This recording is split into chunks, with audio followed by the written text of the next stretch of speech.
This week in Sci-Fi, we've got our Ion. Doctor Strange is coming back to fix the multiverse. New time-bending sci-fi from the UK. Letting off steam, Next Fest showcases new games on the way. And the first technical category in the Ion Sci-Fi Awards.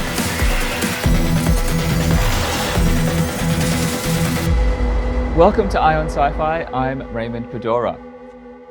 Kicking off this week is Steam's Next Fest, a 7-day demo and livestream festival for upcoming content.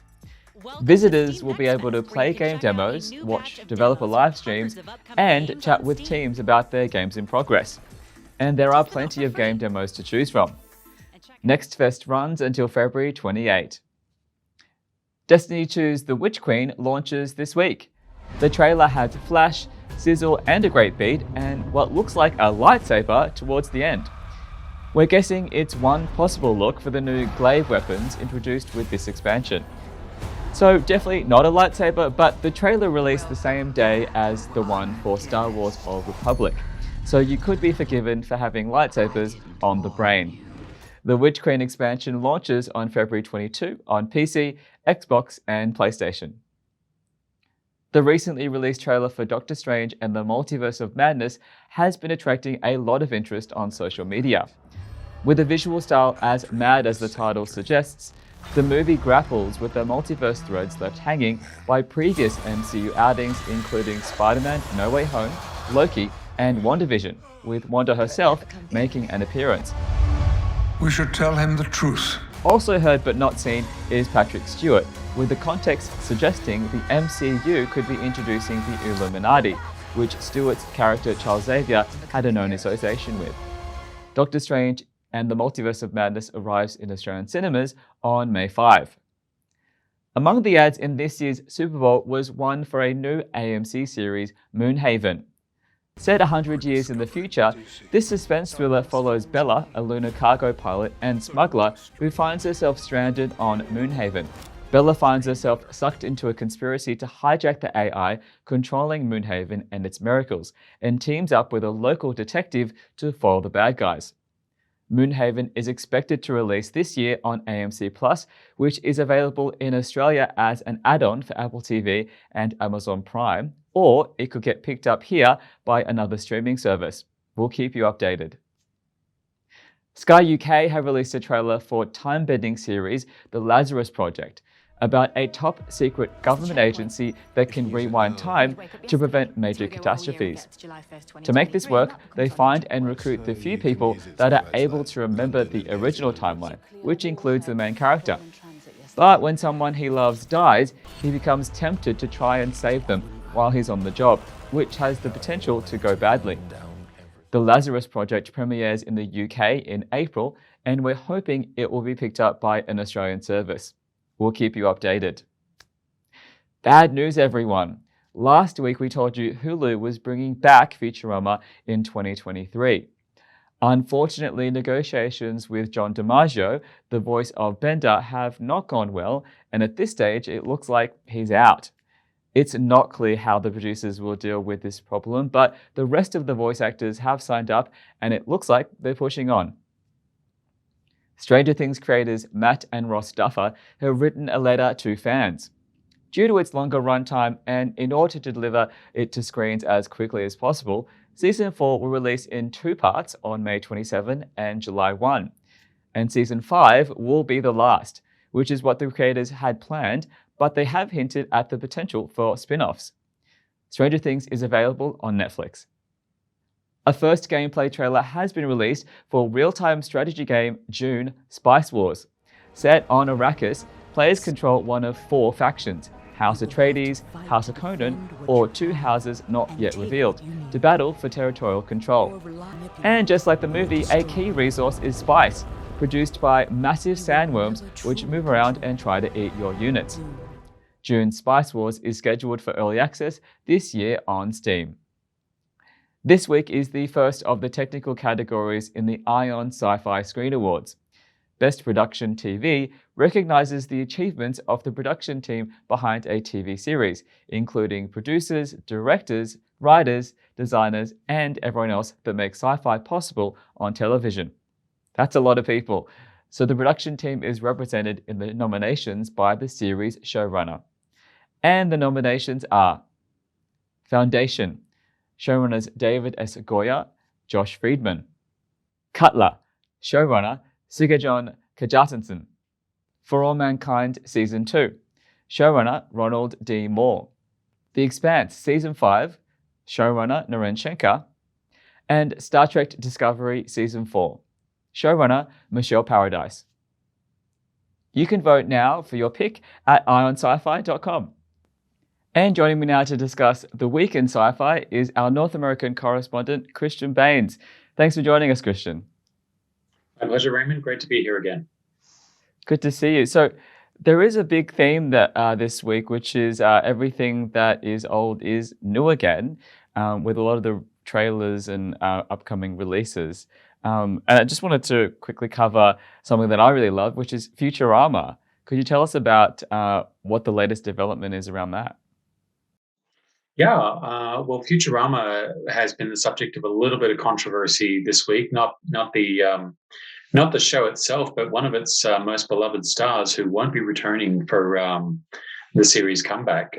John DiMaggio will not be returning to play Bender. He has refused to bend in his salary expectations, and as much as everyone loves Bender, it appears that the producers don't love him enough to meet DiMaggio's rate. So I can't see Futurama going ahead without the Bender character. But as is the case with animation, we may be in for a new voice actor. Very interesting news. I don't know how the fans will react to that with Bender's absence. So I think it's going to be very interesting to see. Probably not as negatively as they would to a reboot without Bender, but who's to say? Futurama fans are as fervent as any, so the reaction remains to be seen. I don't envy whoever ends up taking the role, though. Now, another show that is coming to the fore based off of a lot of pre-existing work is Amazon Prime's Rings of Power. I think it's going to be really interesting to see how this goes and how it's received. There has been a little bit of backlash from the fan community, and a little bit of backlash to the backlash. Claims of, racism, claims of empty representation, claims of not being true to Tolkien's vision, claims of respecting, that it respects Tolkien's vision by not trying to impinge on the original stories. Every possible viewpoint has been thrown at this trailer, and it's inspired some really passionate debate. So I don't see that calming down once the series hits. I don't see passionate opinion coming back down from people who won't be seeing it when it does finally arrive. But it's going to be very interesting to see. It's certainly a beloved property. It's certainly a lucrative property. So we'll just see how it does for Amazon. But again, the bar is really high here. So for those who are willing to go along for the ride and who are willing to embrace the series, they're going to have to meet quite a high standard to satisfy that fandom. Mm.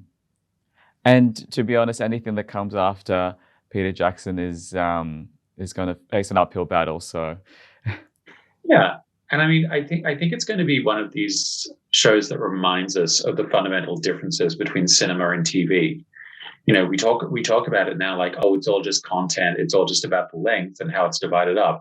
Not really. They're shot differently. In TV, it's the showrunner who is the master of the show. In film, it's still the director. Those are two fundamentally different skill sets. There may be some overlap. But how a narrative is driven forward is very different in television to film. And what we saw in Jackson's films is 100% his vision based on the Tolkien books and stories that he embraced and that he knew. So when you watch that series of films, that's what comes to life. This is going to be something quite different. And to a certain extent, it's probably likely to be a little more corporate, just because that is the nature of the beast. But because it does have the novelistic scope of a TV series, we might have more room to explore Middle Earth, and that could be a very positive thing for some fans. So we are in the thick of award season with the Oscars and the Razzies coming up shortly. But we'd love to talk about our own awards, the Ion Awards, and this week's nominees for Best Production TV. Mm-hmm. Well, these are the awards that really matter, you understand. Exactly. Agree. We have our nominees now for Best TV Production from 2021. And I can't say there's a lot of surprises with this list. These are all fantastic looking shows. And just to be 100% clear, we are talking about the production of the show. We're not talking about the writing or the acting or the more organic elements necessarily, but we're looking at sort of technical elements, whether they're in the writing or in the effects or whatever. So when we look at our list of nominees, which includes Foundation, Katla, For All Mankind, The Expanse, and Star Trek Discovery, these are shows in the hands of very seasoned industry professionals. Many of them are several seasons in. They know what they want to achieve. They know what the look and feel that they want to deliver, and they've had time to kind of settle into what they want to be. There are sequences in The Expanse that still freak me out in terms of the vacuum of space. Foundation, I have rarely seen a show that looks as gorgeous as that. And talk about the difference between cinema and TV. I'm going to contradict myself now because that series looks like a piece of cinema. But this is what I mean. It's a really strong category this year. One thing I do find interesting, though, there is no one TV show of the categories we've announced so far. There is no single TV show that has been nominated in each one. So there's no TV show that's been nominated for Best Actor, Best Character, and Best Production. And I did want to go through briefly the fact that it feels like Apple TV's investment in sci-fi is paying off with these two nominations for this week, but obviously in other weeks as well. Do you think that Apple TV will continue its road down big budget sci-fi? I think Apple TV decided very early on adult sci-fi was going to be their thing, and they've committed to it, and it's paid off for them in spades. The new season of Raised by Wolves is imminent. I think the upper streamers will have difficulty catching them in terms of reputation at this point. But we'll see. Give it a couple of years, things could be completely different. Particularly with Paramount Plus now gearing up and launching its Star Trek juggernaut. Star Trek is a very well-established brand.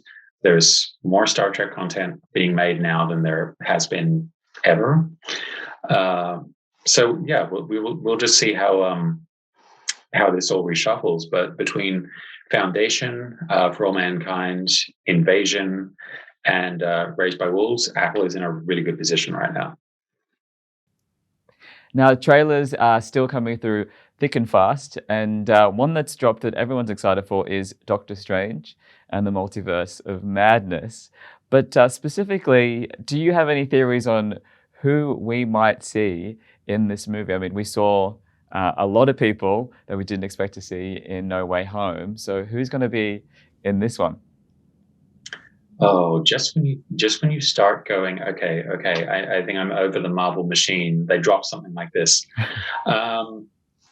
This is looking really exciting. And the biggest news for sci-fi fans in particular is Patrick Stewart appearing in the new trailer.